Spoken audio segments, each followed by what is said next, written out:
Shoutout nga pala sa inyo lahat.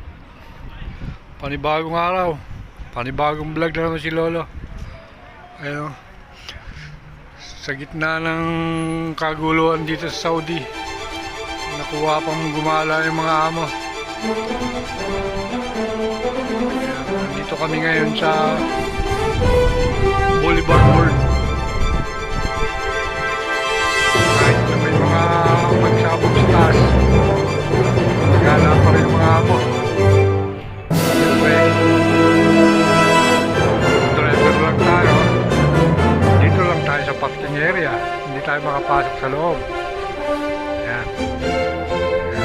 Papakita ko lang sa inyo. Dito lang sa labas.